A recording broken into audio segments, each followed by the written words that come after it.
তো আজকে আমি আপনাকে শিখাবো কিভাবে লেবু ছাড়াই লেবুর শরবত বানিয়ে খাওয়া যায়। বর্তমানে লেবুর দাম অনেক বেশি, স্বর্ণের দামের চেয়ে কোনো দিক দিয়ে কম না। তাই আপনি আমার মতো গরিব যারা আছি তারা সারাদিন রোজা থেকে এক গ্লাস লেবু শরবত খেতে পারি না। তো চলেন আজকে শিখিয়ে দিই কিভাবে লেবু ছাড়াই লেবুর শরবত বানানো যায়। তো সর্বপ্রথমে আপনাদের নিতে হবে এরকম এক জগ ঠান্ডা পানি। তারপর এর মধ্যে দিয়ে দিবেন পরিমাপ মতো কিছু চিনি, দিয়ে দিতে পারেন একটুখানি লবণ।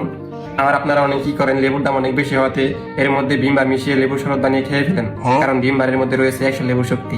নতুন ভিম লিকুইডে আছে 100 লেবুর শক্তি। এখন থেকে আপনাদের আর ভিমবার দিয়ে লেবুর শরবত বানিয়ে খেতে হবে না। আপনারা কি করবেন, এখানে দিয়ে দিবেন কয়েকটি লেবু। আসলে লেবু ছাড়া লেবুর শরবত বানানো কখনোই সম্ভব না, তাই আমি এখন এখানে দিয়ে দিচ্ছি 5টি লেবু। 1 2 3 4 এই 5টি লেবু একসাথে দিয়ে তারপর একটি গ্লাস নিয়ে এইভাবে লেবুগুলো পানির সাথে মিক্স করে নেবেন। তো এইভাবে মূলত লেবু ছাড়া লেবুর শরবত বানাতে হয়। এরকম আরো নতুন কিছু শিখতে চাইলে আমার পেজটিকে ফলো করে রাখবেন, আর ভিডিওটি আপনার গরিব বন্ধুকে শেয়ার করে দেবেন যাতে করে সে রোজা রেখে এক গ্লাস লেবুর শরবত খেতে পারে।